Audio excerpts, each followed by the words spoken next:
Welcome to Friday Night Party Line for April 24th, 2014. I'm your happy host, Victor Frost, and today on the show, we're going to try to keep it short for once in our lives. We've got Churba. Hey, Churba. When do we ever manage to fulfill our promises to keep it short? Well, we're trying. When do we promise Yes, to you're keep it very short? trying. I assure you. Oh, you shut up, you prick. Next up, we've got George. Hey, George. How's it going? It's going all right. So we got a couple of topics here for the show tonight. Only two, in our effort to keep things manageable in length. First thing we're going to talk about is how hardware companies, in this case specifically automotive and farming manufacturers, farming equipment manufacturers, are trying to leverage the DMCA to erode the idea of ownership over their stuff. The gist of it is that they are saying that the Digital Millennium Copyright Act applies to the computer systems that are embedded in the car, and that repairing or tinkering the car as an owner, going in there, for example, adjusting the power bands and stuff, or anything like that, is in violation of the DMCA because it is modifying their stuff. It is bypassing their security, quote unquote. And it's very stupid. Thoughts? My favorite bit about this was John Deere, who has no skin in this game at all. No one's going to be rooting John Deere ECUs anytime soon. I got something to tell you about that. Says that they argued that allowing people to modify their car computers will allow them to potentially pirate music through the onboard entertainment system. Okay, John Deere is smoking crack, but... Because when I want to rip a CD, I'm going to put it in my tractor. Okay, let me tell you a deep, dark secret. The most electronic thing in the van is the radio. Like, basically, all the electronics in that car amount to lights, dizzy cap, and fucking ignition system. There's no computers in there, it's just wires and spinny bits. And the radio. Somehow, I still magically managed to have pirate music in my car via the ancient method of burning CDs like some sort of fucking caveman. So I think, John Deere, you might be a little bit concerned about the wrong fucking thing. Well, I think John Deere is staying right in their wheelhouse. I mean, after all, what's more crucial to farming than apart from seeds than moving a whole lot of shit? Oh, I thought you were about to make a music joke there, because I've got the perfect song for that. Have you ever heard it? It's a very traditional folk song from West Country in England. Care to hum us a few bars there, Churba? Oh, it's by a band called the Wurzels, and it goes, well, I've got a brand new combine harvester, and I'll give you the key. Let's join together. Hold up. Hang on. I know that song, but those are not the words. No, they are the words. I give That's fucking brand to you. new key. That's Brand New Key by Melanie. That is. You I don't, thought it was you a brand don't new know Brand New Combine Harvester by the Wurzels. Oh, hold on. I thought it was a brand new pair of roller skates. Roller skates. You got a brand new key. What That the song heck? is ingrained in my head. What? Who That's has not- roller Brand new skates pair- with keys? Because Are you roller afraid someone's skates gonna had to fucking be roll you for your skates? What kind of shitty areas are you fucking skating through? No, roller skates had to be adjusted with keys. The size and the straps and everything. It had to be adjusted with what was called a key. I just prefer to imagine there's some mad prick rolling around on fucking roller skates that have got like a fucking Viper system on them. You walk too close to them as they skate by, and you fucking just hear Viper armed. No, it's like there. That's what it is. Yeah, they had a key that was a very simple socket wrench. That's what it was. That's what they were. It came out in 1971. But yeah, no, I'm pretty sure I just linked you the video there for the Wurzel's Combine Harvester. How do you not know the Wait, I know how you don't know the Combine Harvester song.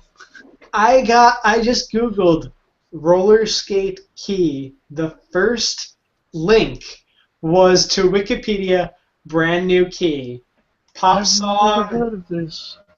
Written and sung by folk singer Melanie, which became a novelty success in 1971 to 72. Yeah. Also known as the roller skate song. Okay, I need to listen to this, so... What's his name? But anyway, like, I honestly don't see the argument that they could possibly have here simply because fucking... I mean, an ECU, even in an old even in a new John Deere tractor, I should say, is basically just an extremely simple computer, simpler than your MP3 player, running just straight bare C. If you're lucky. Yeah. If you're unlucky, it's running assembly. Do you want to know what the real reason why they don't want to release this source code is? Because then we'll see their hideously awful source code. I'd probably believe it. It's John Deere. I assure you, it's gross. Probably.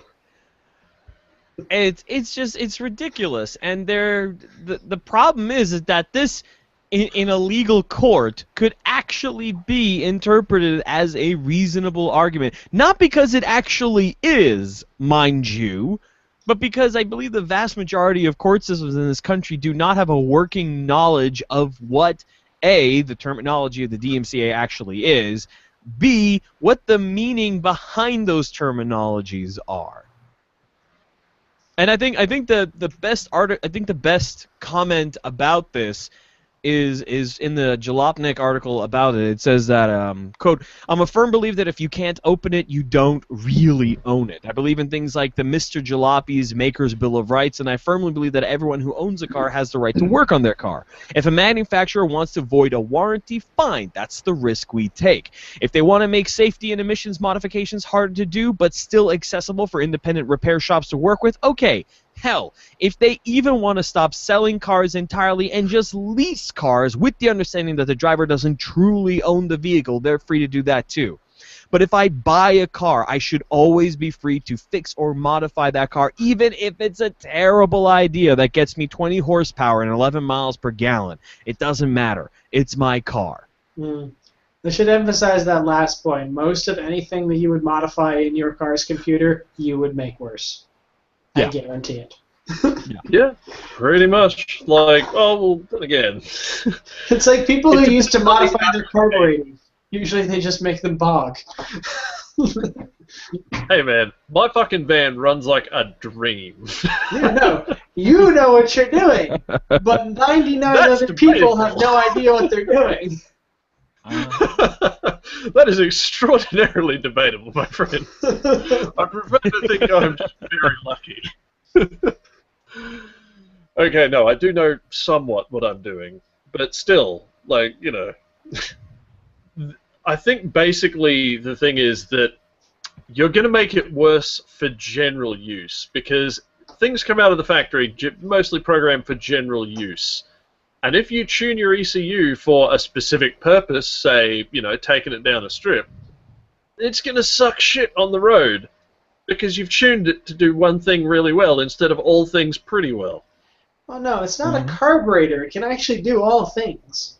It's pretty amazing what they can do these days, but I get what you're going at there. Yeah, I mean, it's like most cars come out of the factory with their suspension tuned towards understeer, not oversteer.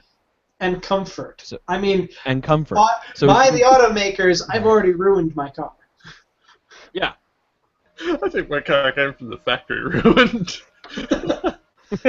As I've mentioned many times before, my car's the most famous attribute of my fucking vehicle is that they caught fire in great numbers.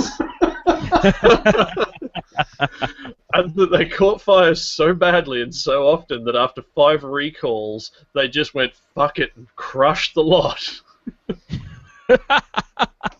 That is why you will never see, or you may see if you are very lucky, one of my vans in America because they crushed everything because they caught fire.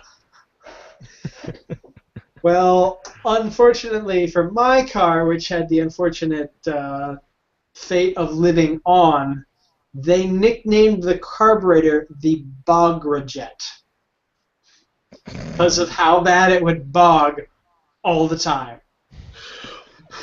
Also, I may add that in the local vernacular here, going to the bog or having a bog would also mean that you're going for a shit. Which I feel is I think that's what entirely it appropriate considering. Yeah, that's exactly what I thought as well. It's just Well, in like if you know about carburetors in America, bog just means the engine goes and just does nothing. We use the exact same terminology here. It's just that we have much more complex slang that can mean anything. Yep. Well, I mean, all of this just really it comes to the point that in modern day, like when it comes to like your cell phone, for example, when you first turn on the cell phone, one of the first things you do is accept a set of terms and conditions that is granting you a license to use a key, crucial, important part of the device that cannot be realistically be separated. Like, for example, it's very difficult if you have an Android phone, it's very difficult, if not impossible altogether, to, say, for example, install Windows Phone OS on it. Because it's just core to it. So in reality, if Google ever wanted to impose its ability to revoke your license to use their OS, what they would effectively be doing is taking away your phone, if not what they literally do. I don't think Google could do that. No, not realistically, but in their license, in the license for the OS that you accept when you start it up, you are licensed that OS. I agree. I agree only in the fact that Android, like you use Google specifically as an example, and that's the only one I have issue with here. Apple and Windows can definitely do this, but Android is built on a lot of open source technology, so I don't think they actually have that right. I don't think they can take it away. Well, they could take away the bits that they own. Yeah, they could take away which would still services. And all the other parts that they own, which would then render the phone effectively inoperable. But in order to, and here's the thing, a lot of this stuff would be embedded in the ROM of the phone, so they would have to take away the whole phone. But what I'm saying is that the legal terminology is no longer in pace with the previous generation of consumer ideologies. If I buy a thing, I own it. It used to be the case where you buy a television, and you could either have, the manufacturer repair it if it broke, you could call a repairman to repair it if it broke, or you could go in and repair it yourself. And for some people, this may still be the case, but in a lot of cases, the technology these days have become a very much black box. You can't go in there, for example, and replace a bursted cap on your television main board without having a really specialized set of knowledge. It's not like in the 1950s and 60s you're going and just replace a vacuum tube or whatever. You want an anecdote on just that exact thing? My dad had a board. My dad had a board go out on his television. He found a replacement board online, ordered it, put it in. The TV now just turns itself on. It won't stay off. I don't know. I had the same experience for a television we had. We ended up about getting a replacement board for it. It was the power board in it that we were reasonably sure died, and it turned on for a second and then it shut back off again. It was the same freaking deal. This is like the opposite. I guess it's the better problem to have if you're going to have a problem with the TV turning on and off. Having it turn on all the time is good, because then you can just unplug it. Let me tell you something. You know why John Deere is getting in on this? Wait, does Because John Deere they're have a biggest, luxury baddest- set of tractors? No. Here's John Deere's skin in the game. They don't want a precedent that says that they can't do this, because they're already doing this. They're already trying to lock you out of working on your own tractor with various DRMs and locks and all sorts of shit like that. Because, much like, say, Mercedes, getting your fucking John Deere, your new John Deere equipment serviced is incredibly expensive. It makes them a shitload of money. Mm-hmm. And that's the only reason why they're doing this, to stop you from servicing your own tractor, is because they make so much fucking money making you service the tractor through them. Yeah, it's the ultimate terminant on vertical integration. I mean, Apple, that's half of Apple's shtick right there. If your Apple computer breaks, you can take it to someone else. Sure, maybe they can fix it, but if you want a guaranteed fix, you take it to Apple. Okay, I'm not so convinced that the Genius Bar are living up to their name, because... No, they're not. Sister, no, that's not it. That's why they replace rather than repair. That's why that's the majority of stuff that they do. My sister has a Genius. Lexi drive, right? It doesn't work with her Mac anymore. It doesn't work with any Mac anymore. The Genius Bar people are like, oh yeah, we'll just replace the cable, because they've replaced the cable twice now. Replace the cable, still doesn't work. You know what does work? Mm-hmm. Plugging it into a Windows PC, it works perfectly.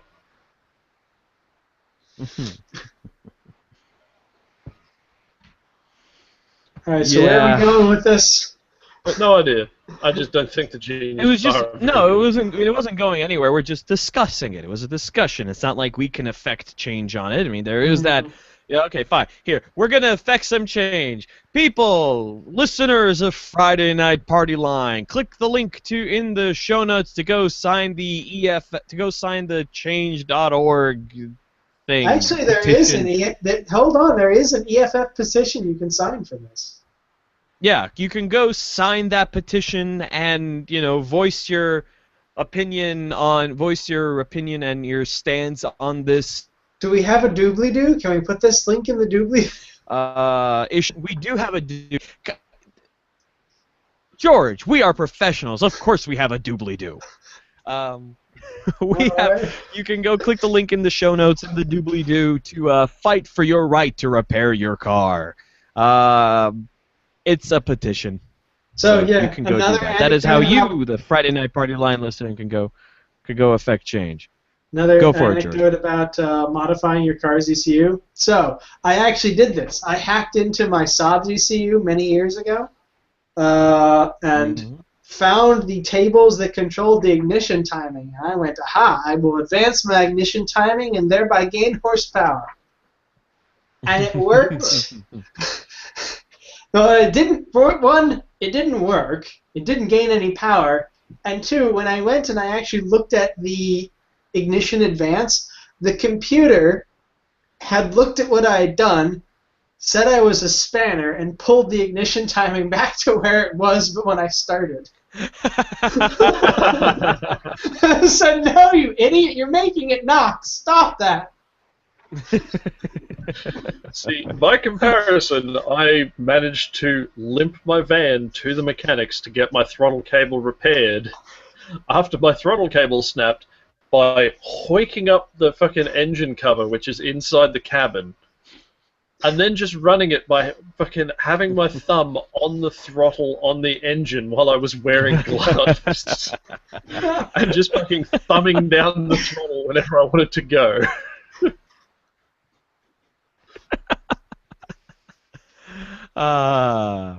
So the ultimate, I guess, the solution is that if you for the ultimate solution against manufacturer DMCA fuckery is to have a Sure, this car with one. no ECU, to have a purely mechanical car. Oh god, No, no, no, no, absolutely no, no, no, not. no. Because here's That's what you can bad. do. You can take the ECU off your car and simply install an aftermarket ECU with no such problems in it.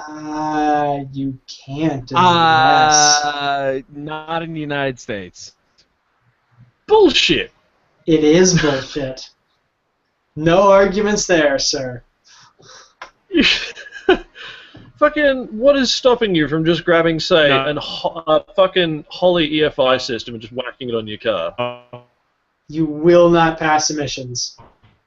You can't. That- It is bullshit, but How will you not pass emissions if you simply set it correctly? Because they don't sniff the car. They plug the car into they plug into your computer and read your computer. I'm sorry, I lost like the last few sentences of that. It was a glitch. I'm gonna put them. I'll edit it nice and seamlessly. Okay.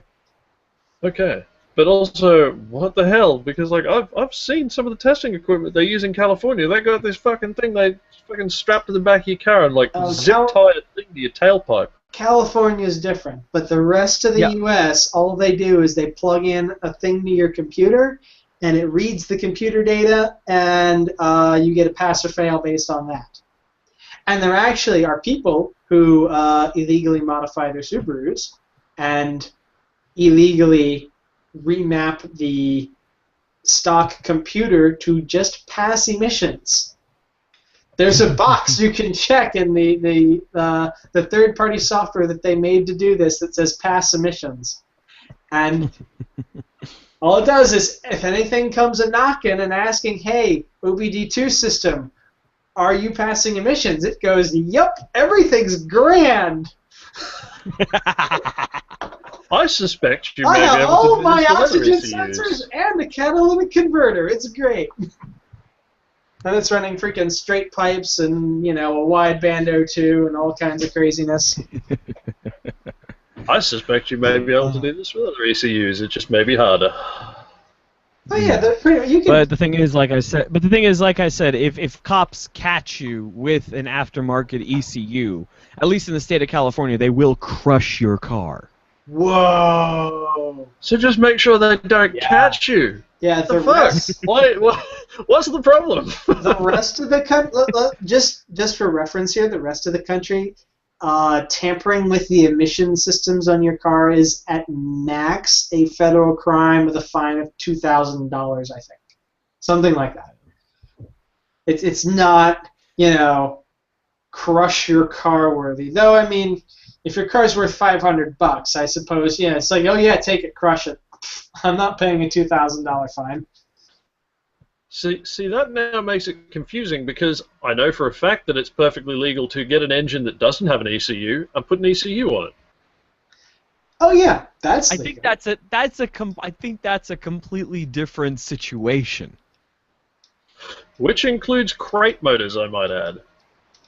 If you get a brand new crate motor that doesn't have a fucking ECU and put an ECU on it that's aftermarket, they don't give a shit. Well, that's if your car was pre-emissions control.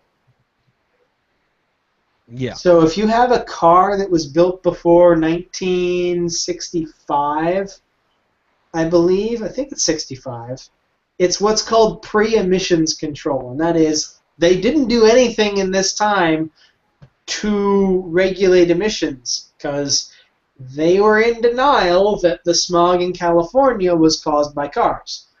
Mm-hmm. So, and it's still to this day exempt. And if you get a car in California that was made in 1960, you can do anything, literally anything, and they cannot stop you. Okay, well, in an Don't just have attempt rolling to coal. Just have it throwing literal lumps of coal out the side. Yeah, you could do that. Have a Okay, well, fucking in an steam attempt engine. to so I think we've exhausted this topic. In an attempt to keep the I hate you. showtime on the lower side. In an You're attempt to the keep the worst person showtime. in the world. We should do a car I podcast am. together. You know, just saying. And speaking of the In an worst attempt to keep people in the the world, time low. have you heard? Have you The heard next of the bullshit topic. Adam Sandler is going on with? What? You got to remember heard the this, Churba is a quarter second behind us, Victor. I know. Have you heard about Adam Sandler? How has had all these extras walking off the set of his latest comedy movie? Yes, I have. I haven't looked into it, but I keep seeing that headline everywhere. Something about something about making offensive remarks against women and elders and Native American cast members walking off.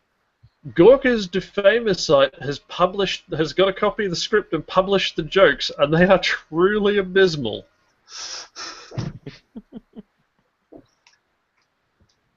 Okay. Yeah, man. It's Well, messed anyways, up. next topic. Next topic. Is it morally wrong to buy knockoffs of products? No. Next question. That is the question. Wait. Okay. Hold up. Because the easy answer is that it is morally wrong to buy knockoffs because you are contributing to counterfeit products, which is the using of, I mean, legalities of trademark infringement aside, they're stealing the innovations of other people when they should rightfully have it. In this case, like for example in knockoffs of, like, say a knockoff, I can't say Arduino because those are, they encourage knockoffs in that product. And fashion doesn't really have a copyright for patents, for patterns. I don't know, say Yeah, knockoff they do. cell phones. There's totally knockoff Gucci things and whatnot. Right, no, but those are knockoffs that's a because they're trademark. using the logo. That's true. Yeah, like you can make a bag that is the exact same design as a Gucci bag, and if it doesn't have Gucci logos on it, then it's kind of questionable as to whether that's really a knockoff bag or whether you're just being dodgy and using their design.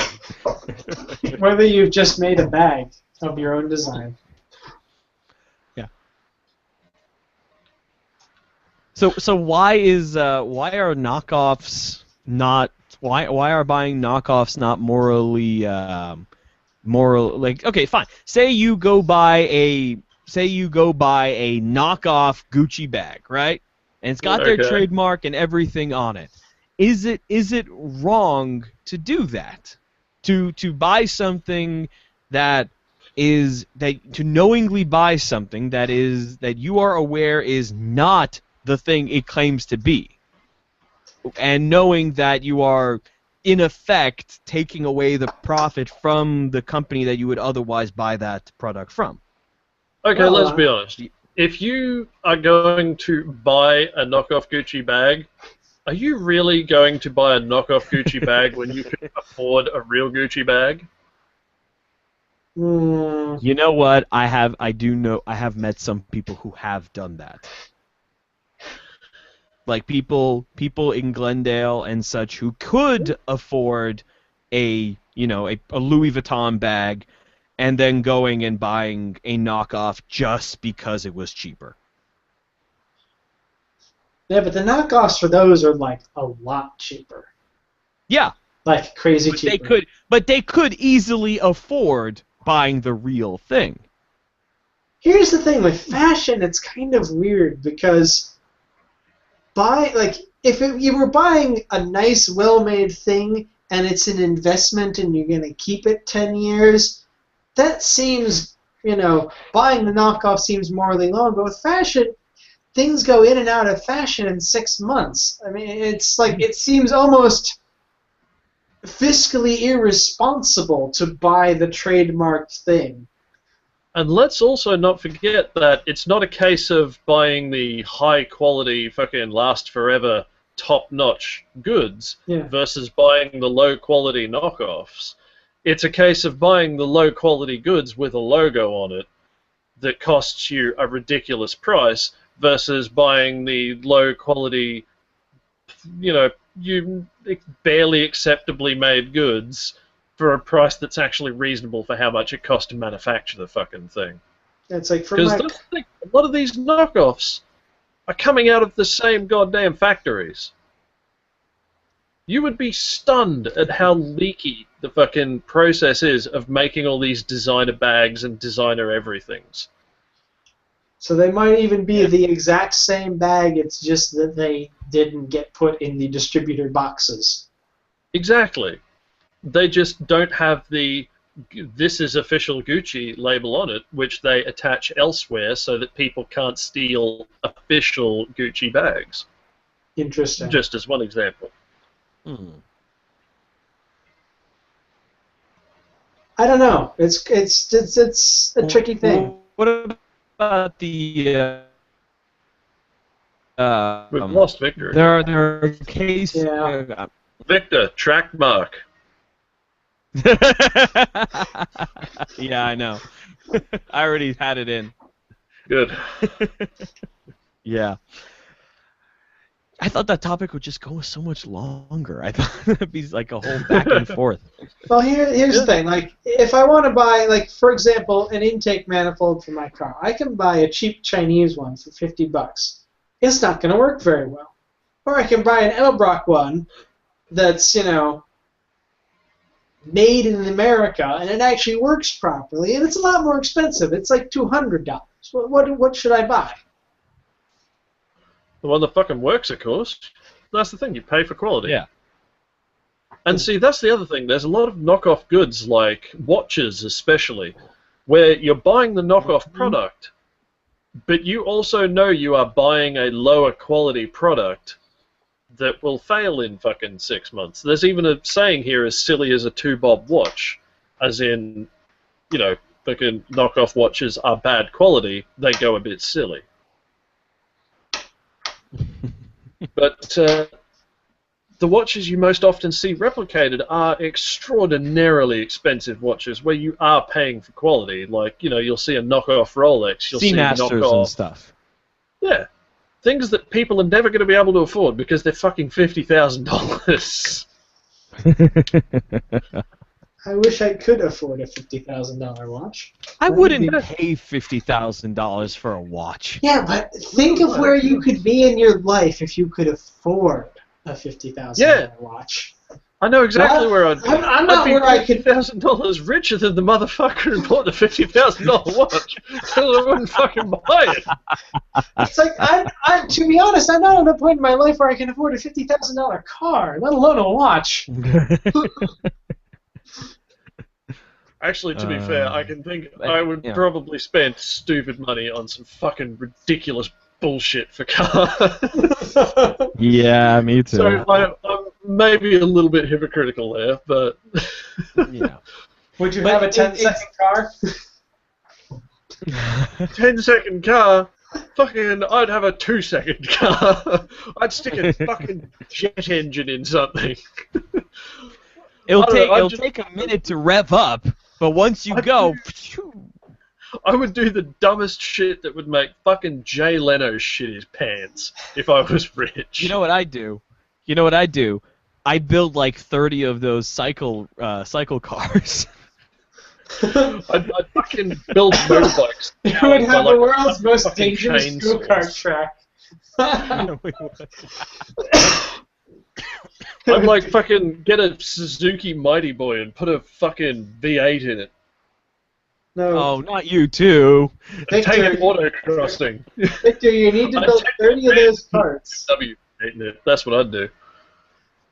You need to build 30 of those carts and then hand out for safety equipment those leather caps with goggles. Oh god, the workshop I'd have, it would be incredible. Oh, I know. I'd be able to do crazy shit like make fucking foamed titanium.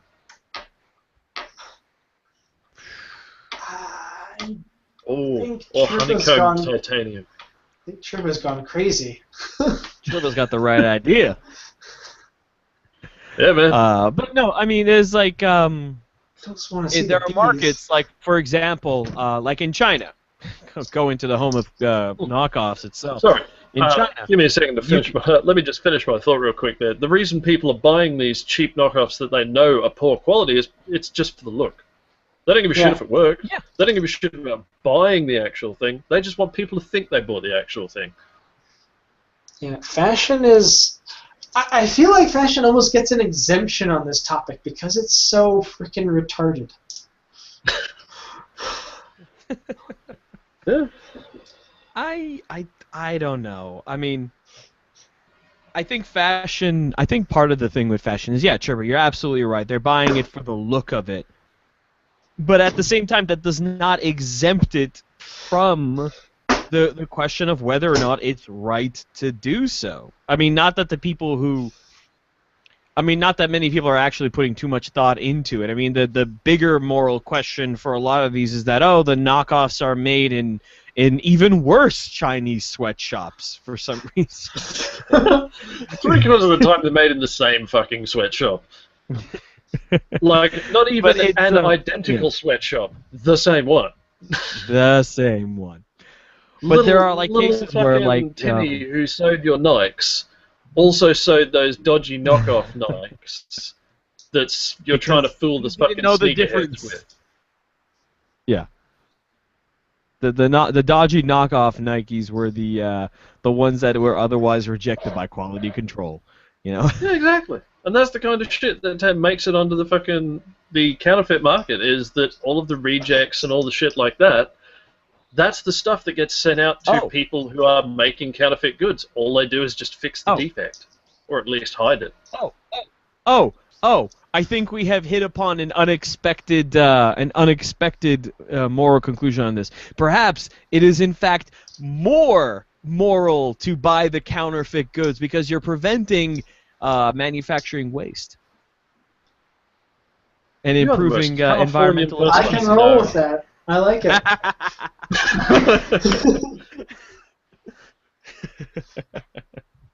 It's a bit of a creative twist. Saving the planet. Yes. I like it. Saving the planet saving the planet one Louis Vuitton at a time. Well, at least we all know where Victor is going to buy his Louis Vuitton handbags from now on. We'd save a lot more stuff. The only thing about Louis Vuitton, I've seen like a lot of those Louis Vuitton bags. The only thing I like about Louis Vuitton is that super flat monogram commercial thing where they had Fantastic Plastic Machine making the soundtrack for it. That's the only thing. That shit was nice. I don't even know what a Louis Vuitton bag would look like. It looks stupid, like a unicorn barfed on it, except it only barfs in letters and little flat patterns. I don't even know. I can't Google it because I can't even spell it. I have no idea.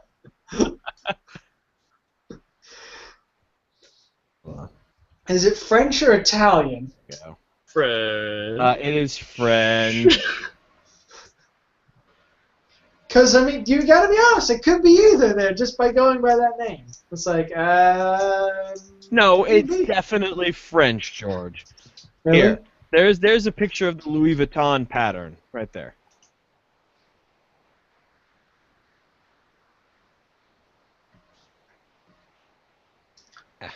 I reject your reality and substitute my own. Just no. What are you substituting? That it's that it's black and white and checkered. I don't want to see that. I was like, what the heck is that? That's awful. Why people actually pay for that on a bag? Yes. But because of the name. That's why they do it. To be fair, that for a long time they were in gold rather than fucking My Little Pony chic. And the gold ones actually did look quite nice, as long as they didn't overdo the pattern. The gold ones are rather elegant looking, but I can imagine it in gold, but it's still. Oh my goodness! What fresh hell is this? Hang I on. assume you're going to tell us, Victor. Since I'm gonna- this is a I'm gonna- podcast, I think they can't see Yes, what we're yes. looking at. What I'm going to show you here, I'm showing the guys, but I'm going to explain to you, podcast listeners, is it is a gun, but it is a pistol, but the grip is leather and emblazoned with the Louis Vuitton pattern. Because is- of course it is. Horrendous. It is hideous and horrendous. It is horrendous. So what And they've, there's a wealth of PPK. yeah, what they've done is they've Yeah. put a French pattern on a British gun. Actually, American gun now. And the gun has a golden No, I'm sorry, trigger. it's German. Walter's German. Yes, it is. I'm Yeah, sorry. actually, no, Victor's right. It's got not only a gold-plated trigger, but a gold-plated fucking mag release. And what looks to be a gold-plated hammer. Hammer. Yeah. Yeah. Not only did whoever do this have no taste in Stupid. guns, they've got no taste in fucking fashion. That's just gaudy. No. That's Fucking terrible. horrible gauche bullshit. I've It's seen that a lot. almost as ugly. It's almost as ugly as the gold iPhone that that they made for what was it, like $10,000? Gold-plated iPhone. They made a gold-plated iPhone. I think it was the Mhm. gold-plated iPhone. What? Mm-hmm. Hold on. And I will bet you that the person who owns that weapon is American. I bet they bought it for their girlfriend. I'm going to look into Because- this. Only America could produce something like that, because America is the same country that produced My Little Pony AR-15s. That's how you truly know something's popular in America. You print it on an AR-15. Well, there's a bunch of these gold iPhones. Okay, well we are going. Oh, that's the end of the show for the evening. We will catch you all. We will catch you. You guys will catch us next week when we do acceptable vices. Nelson will be back with us. He had a unexpected thing come up tonight. But thank you, Chirba, and thank you, George, for providing us with a entertaining and wonderful episode. We'll catch you Also, guys if you next listen week. carefully, What? you will note that Victor this week did not say, "We'll see you next week." I've trained him well. I was just about to. We will see you next week on Friday Night Party Line. Good night, everybody. I keep telling